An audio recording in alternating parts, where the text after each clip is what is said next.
veja bem, hoje é o nosso último dia de aula antes das férias. E aí, quem tá animado? Eu tô sentindo um cheirinho de férias, e vocês? Muito bem. Olha só, pra gente ficar de férias, nós temos que terminar o livro, então falta bem pouquinho, só falta de matemática e português. Então, vamos ver aí qual é o conteúdo. Muito bem, o nosso conteúdo de hoje é palavras e expressões que marcam a passagem do tempo. Na aula de matemática, nós vamos ver também a comparação de quantidades, que é o nosso último conteúdo aí, tá bom?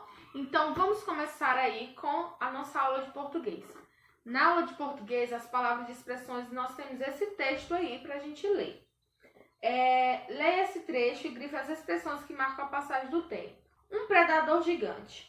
Na era das cavernas, seres humanos e ursos disputavam os grupos naquela época, armados unicamente por paz.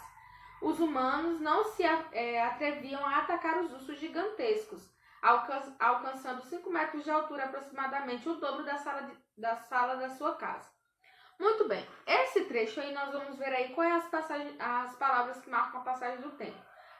Eu posso falar aqui para vocês que já tem aí na primeira linha aí já tem uma passagem do tempo. Por quê? As palavras que marcam a passagem do tempo pode ser hoje, amanhã, semana que vem, ou pode ser há muito tempo, na era das cavernas, ano passado. Então aqui nós vemos que é a passagem do tempo, ou pode ser alguns dias. Então essas palavras que eu falei agora, elas marcam a passagem do tempo, e você vai procurar aí no seu texto duas palavras que tem aí sobre as passagens do tempo. Depois que você procurar essas palavras, você vai copiar essas palavras aí na questão A, tá bom? Escreva uma frase com a expressão a seguir. Naquela época, você vai fazer aí uma frase, por exemplo. Naquela época, eu gostava muito de brincar com os meus brinquedinhos de carrinho. Ou então, naquela época, a minha mãe cuidava de mim, bebezinha. Então, aí você pode falar aí, porque essa frase, naquela época, demonstra que é passado, tá bom? Aí eu vou falar aqui, eu vou ler para vocês as frases, esse trecho aí desse texto, e vocês vão escrever aí de acordo com as lacunas que tem aí no local. Então, vamos lá? Na era das cavernas, seres humanos e ursos disputavam as grutas. Naquela época, armados unicamente por paz, os humanos não se atreviam a atacar os ursos gigantescos, alcançando 5 metros de altura, aproximadamente o dobro da sala de sua casa. E aí você vai vendo aí quais essas palavrinhas que vai encaixar aí, tá bom? Eu também vou falar lá no grupo essas palavrinhas e ler esse trecho, tá ok? Nós temos aqui também algumas palavras que elas marcam a passagem do tempo. Eu vou ler aqui para vocês algumas, tá bom? Olha só, há muito tempo, antigamente, 2 dias atrás, daqui 1 ano, agora, no futuro, no dia 25 de março de 2025, na semana que vem, no ano passado, hoje, no momento, e muito obrigada. E aí você vai procurar aí quais essas palavras que marcam a passagem do tempo. Aí só tem, se eu não me engano, só tem 2 que não sejam de passagem do tempo. Por quê? A passagem do tempo. Há muito tempo é passagem do tempo? Há muito tempo. Antigamente, antes, é passagem do tempo. 2 dias atrás, sim, é passagem do tempo. Então você vai procurando aí e vai marcando, tá bom?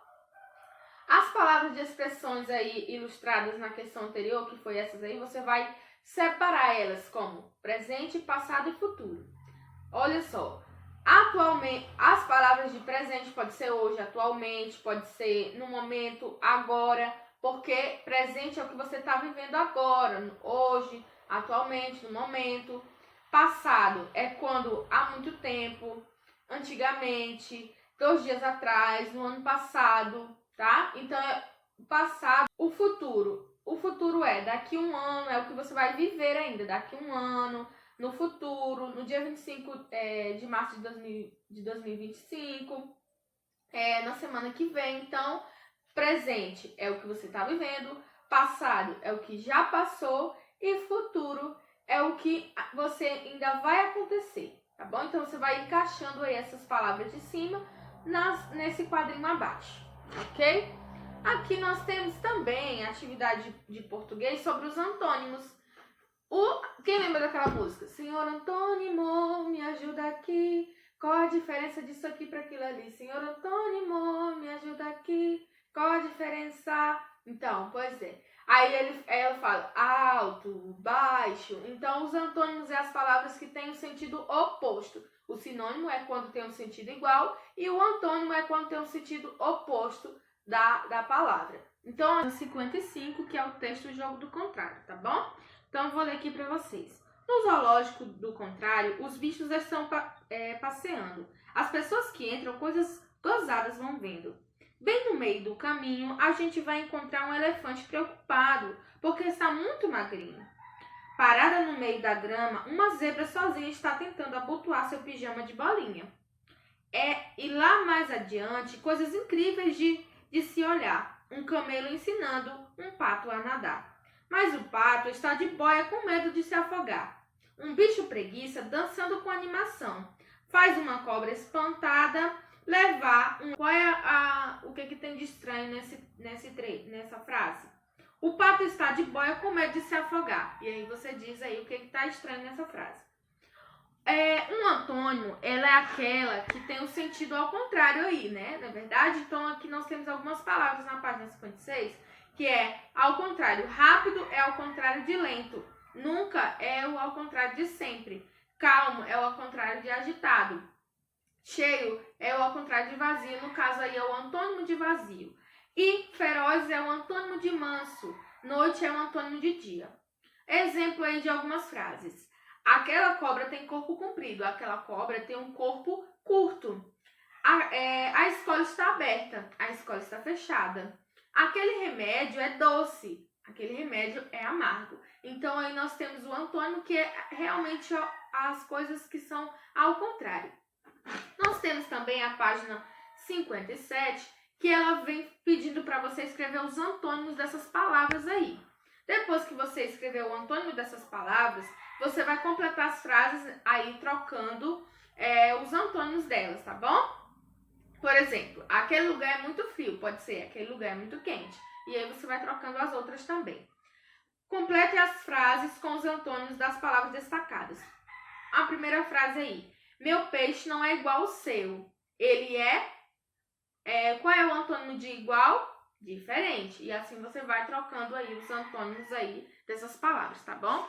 Na página 57, você tem aí algumas palavrinhas aqui nesse quadradinho. Você vai completar o diagrama com o antônimo dessas palavras. Por exemplo, qual é o antônimo de bom?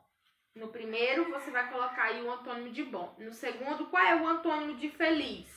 E aí você vai completando o diagrama, tá bom? Depois, você vai escrever o antônimo de feliz e pintar a sílaba. Depois que você fizer aqui, você vai escrever o antônimo de feliz. Qual é o antônimo de feliz? E aí você vai pintar aí também de amarelo. Pinte a primeira... E aí você vai pintar a primeira sílaba, tá bom? Depois, na página 59, nós temos aqui uma explicação. Que o antônimo, ele pode ser colocado aqui com IM, IN e M. Pode ser, por exemplo, impossível, inacreditável. Por exemplo, acreditável, inacreditável, possível e impossível. Então, nós podemos utilizar essas sílabas aí nas primeiras letras aí das palavras que são antônimas. Pensando nisso, você vai ligar aí as palavras aos seus antônimos. Correto pode ser incorreto, próprio pode ser impróprio. E aí você vai ligando. Depois você vai reescrever as frases substituindo a palavra em negrito pelo antônimo. Por exemplo, foi impossível realizar nossa brincadeira. Foi possível realizar nossa brincadeira. Tá bom? A última atividade sobre antônimo está na página 60, que vem falando aí. Leia as frases a seguir e escreva P para as palavras para as frases que são possíveis e M para as palavras que são impossíveis. Depois você vai criar aí, algumas frases aí sobre o que é possível um animal fazer e o que é impossível de um animal fazer, tá bom? Por último aí, nós temos essa página aqui que é sobre frase para campanha de conscientização. Com base no que você já estudou, a discussão sobre o que é extinção, com base no que você estudou, discussão da turma, converse com os colegas sobre os animais em risco de extinção. E depois você vai escrever frases que possam servir para sensibilizar as pessoas sobre necessidade de preservação dos animais e do ambiente. Lá no material de apoio você vai ter essa imagem aqui e você vai criar uma frase para conscientizar sobre o ambiente, sobre os animais em extinção. E criando essa frase sobre os animais de extinção, você vai aí fazer uma frase bem bonita, por exemplo, pode ser cuidem da natureza, não jogue lixo nos rios, vamos cuidar dos animais marinhos e tudo isso você pode criar aí, tá bom? Um beijão para vocês, até a aula de matemática.